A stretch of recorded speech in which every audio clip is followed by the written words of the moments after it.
চলুন দেখি আমরা কিভাবে ফন্ট অ্যাসামটা ইনস্টল করতে পারি। এর জন্য প্রথমে আমি ফন্ট অ্যাসাম লিখব। এখানে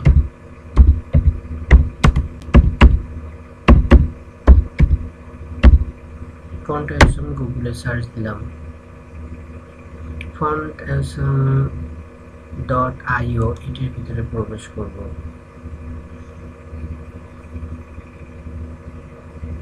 নেট স্পিড যথেষ্ট স্লো, ডাউনলোড করে নেব। সিডিএম থেকেও আমরা ব্যবহার করতে পারি গেট স্টার্টে গিয়ে, সেটা না করে আমরা ডাউনলোড করেই ব্যবহার করব।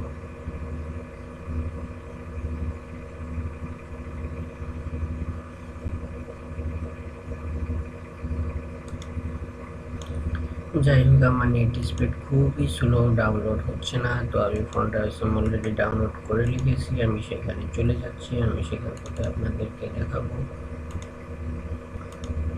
যে ডাউনলোড করার পরে আমরা দেখতে পাবো ঠিক এরকম একটি আইকন। তো এটাকে এক্সট্রাক্ট করব, করার পরে ঠিক এরকমভাবেই আমরা পাবো। দেন এটার ভিতরে প্রবেশ করবো, ফন্টের ভিতরে যা আছে পুরোটাকে আমরা কপি করব। কপি করে নিয়ে সেই ফন্টের ভিতরে রেখে দেব। কোন ফন্টের ভিতরে রাখবো? এই যে ফন্টটি, এই ফন্টের ভিতরে পেস্ট করে দেব। এই ফন্টসগুলো আমি কোথায় পেয়েছিলাম?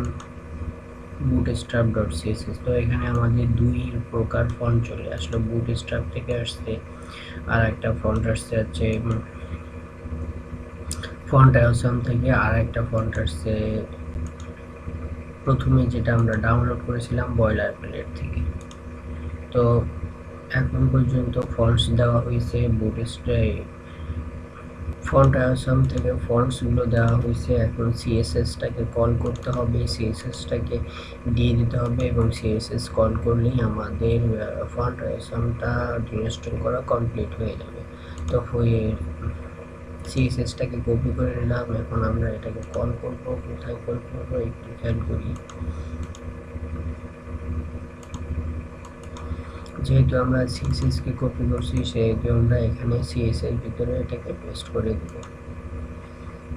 আচ্ছা, এখানে আমরা এটাকে ডিলিট করে দেব, যেহেতু এটা ইনস্টল করা হয়ে গেছে। বুটস্ট্র্যাপ ইনস্টল করা হয়ে গেছে, বুটস্ট্র্যাপটাকে ডিলিট করে দিলাম। বুটস্ট্র্যাপ ইনস্টল করা হয়ে গেছে, স্টার্ট করা অংশটাকেও আমরা ডিলিট করে দেব।